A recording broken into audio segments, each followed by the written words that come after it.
This video is made for adult collectors because I know the reason why, but damn, the Steam machine is way too expensive. I remember we were all super content with this Grimlock, and it's like, oh yeah, he's big, he's cool, and then it's like, oh, well, we kind of want a commander class of him because then he'd be bigger.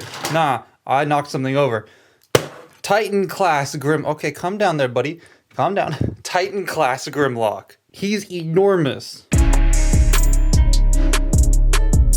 They actually did it. They made an in-scale, sort of, version of Age of Extinction Grimlock and are going to be doing the rest in similar fashion. We literally just found out a few days ago that Scorn is next, and I'm so excited. Oh, this is actually cool. Hang on.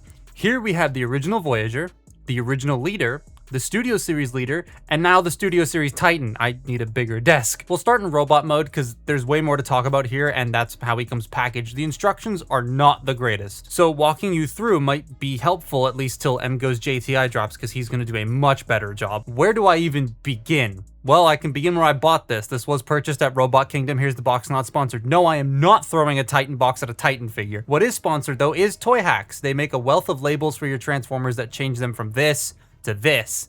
And these really pick out the details on Alpha Trion here, and they even included 3D stickers to make the beard. They are made of an extremely durable material and add so much detail to the mix. You can check them out linked in the description below. Thank you very much for sponsoring this video. Now back to the toy. I made a video. Yep, I know I don't normally plug other videos I've worked on verbally like this, but I did make a video on a whole bunch of other Grimlocks in anticipation for this, so you can check that out if you want to know my thoughts on the other figures. But this guy, good lord, he's nice. I know some people took issue with the deco when it was first shown off fully painted, and it was because it was a bit spotty in places, and it is, but in person it's not nearly as bad, especially when it's just regular room lighting. In a photo studio like the one they used to take all these poor stock images, they are blasting them with like white light, and it makes everything stick out. But the level of detail here, I'm just gonna like pan up so you can see all that nice sculpt work they got on this guy. I really love looking at the arms especially. There are some hinges exposed in places like the hip skirt, and they look a bit odd, but for the most part he cleans up very well from the front.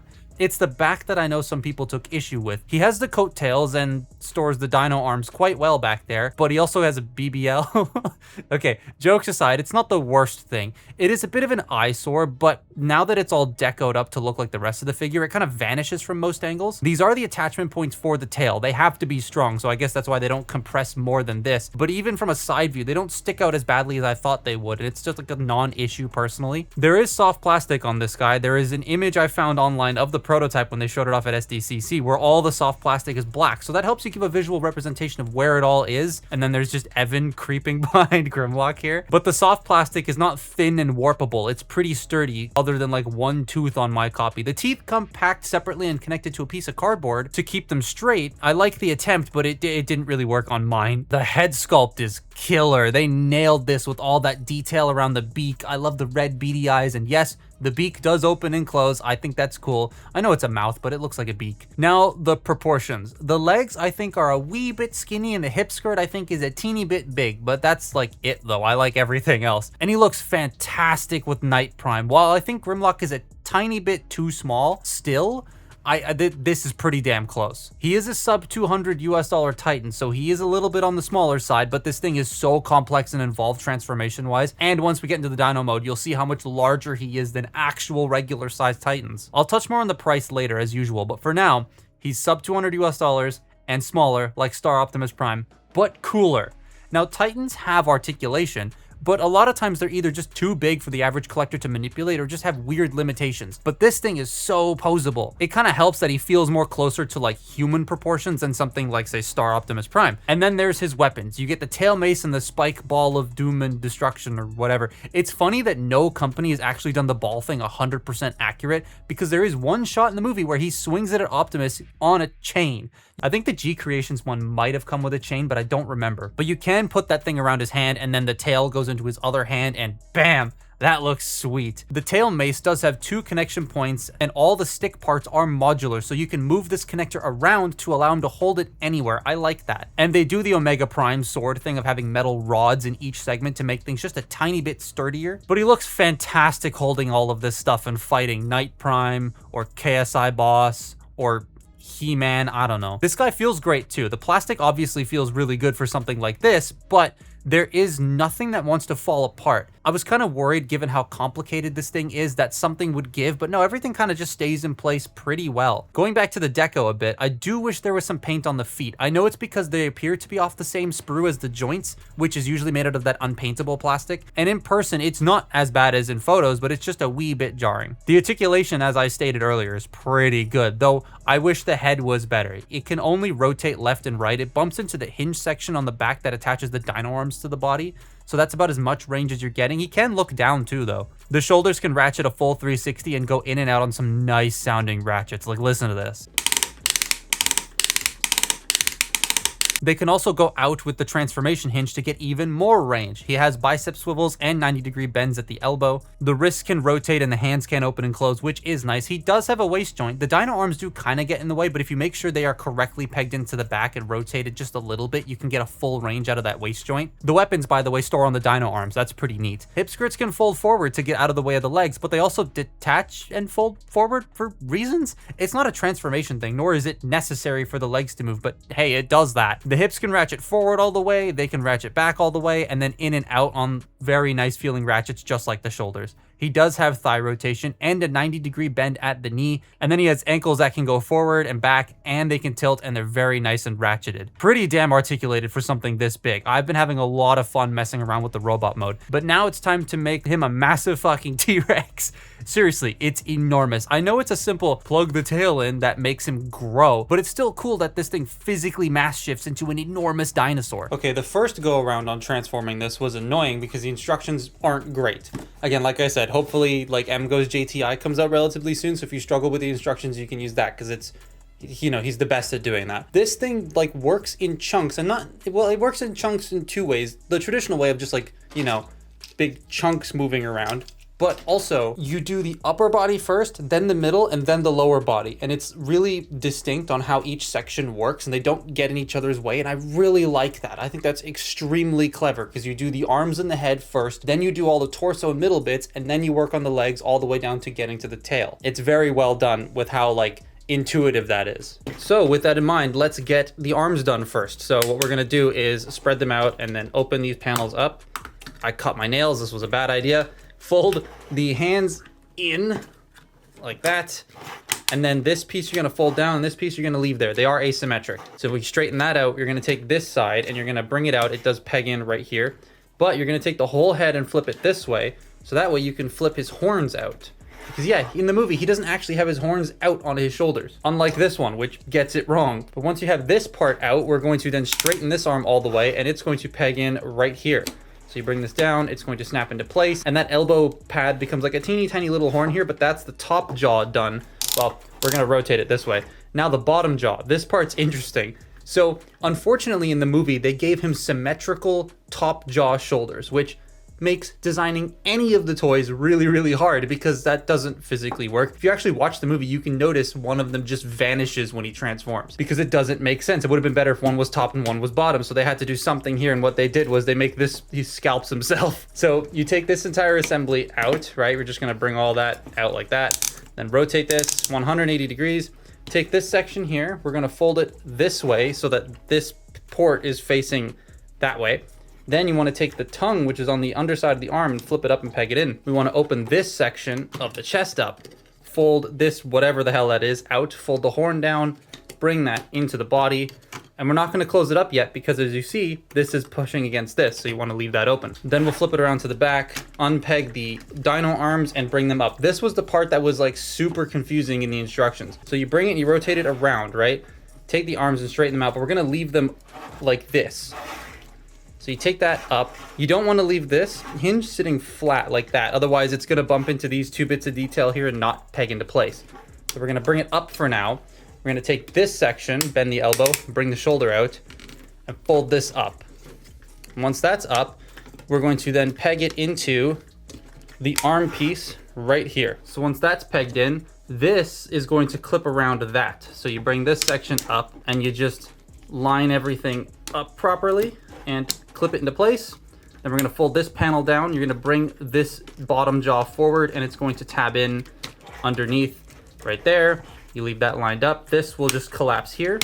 And then you fold the arms down And that's the front of the dinosaur done. And you do all that first. Now we're gonna work on the midsection. I just accidentally kicked Vector Prime. So now that we have all this folded up, you can close this panel up and leave this little like rib cage piece down, and then rotate the waist 180 degrees. Then we're gonna come back here and we're gonna fold up this section, and then this triangular piece you're gonna flip out. That is Optimus Prime's attachment point, and this folds up and clips into place, locking all this together. Actually, before you do that, it's a good thing I forgot to do this. So we're gonna unpeg this. You have to make sure you bring this out and then fold these around first, because these gray bits right here, they're on their own separate hinges and they're flat right here. They get stuck underneath this part when you're transforming it. So you have to do this first before locking this in. Otherwise these won't line up properly when you go to do the tail. And then you want to take the hip skirts, you fold them out, rotate them, and peg them into the torso for extra locking points.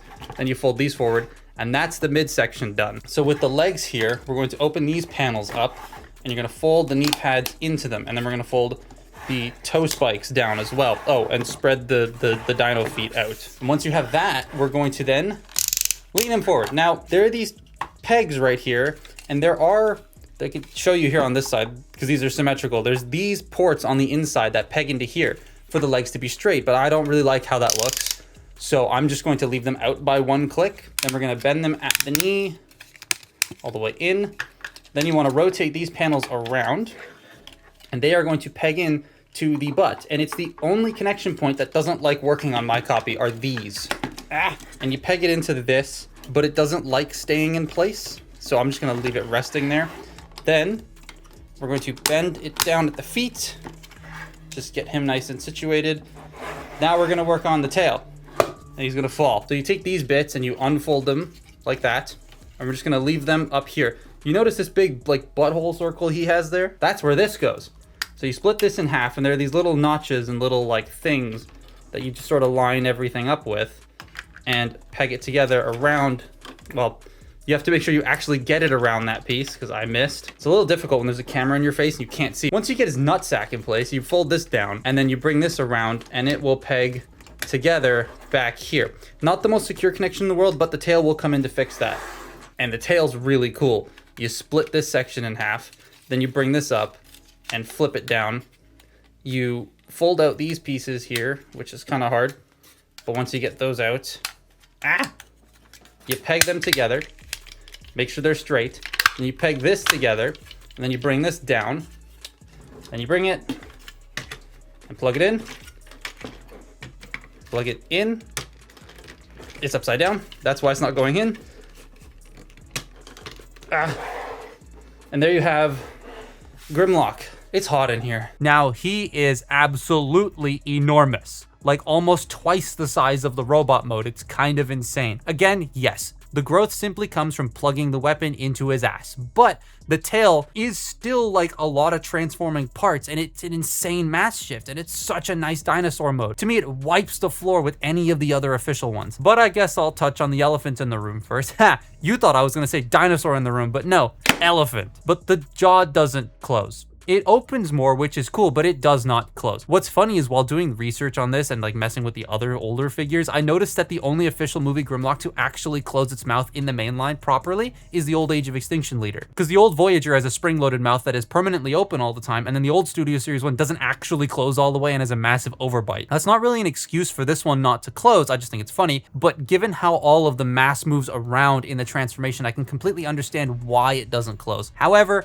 part of me still wishes it could, even though I'd display this with the mouth open anyways. His tongue does articulate though, so 10 out of 10. There are a couple of gaps in the dinosaur mode, but they don't bug me, and it's not nearly as bad as the old Studio Series 1's neck section that looked so ugly to me that this is such a non-issue. There aren't very many new details exposed here apart from the new skeletal structure in the tail section and little bits on the legs. And the tip of the tail is like in a little bit of a swoosh, which I think is funny because yeah, the tail doesn't actually move. The metal rods and how it becomes the staff do sort of prohibit that. Honestly, I'm okay with it because it's in service of the robot mode, but it also doesn't look that bad at all in alt mode. And of course, he has the stand peg on the back and then this little slot in the spine so that Optimus can sit and ride this thing.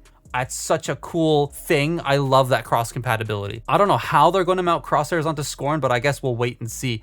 I do like how they split the top of one of the shoulder pads so that he has less of a symmetrical jaw, because he's, you know, that's not how jaws work. And the articulation of the dinosaur is actually pretty nice. The arms are on ball and hinges so they can like move around at the shoulders. He has 90-degree bends at the elbows and wrist rotation. The legs are as posable as the robot mode ones, so I'm not going to repeat myself. Oh, and he does have some nice new rust paint exclusive to the dinosaur mode down here on the legs. But now let's get into the price thing. Yeah, it's expensive. $190 or here in Canada, it's $180 once converted. $154 if you go to EB Games, not sponsored, and use their Onyx card. $154 I think is great for this, but $180 to $190, So it's way more involved than Star Optimus Prime.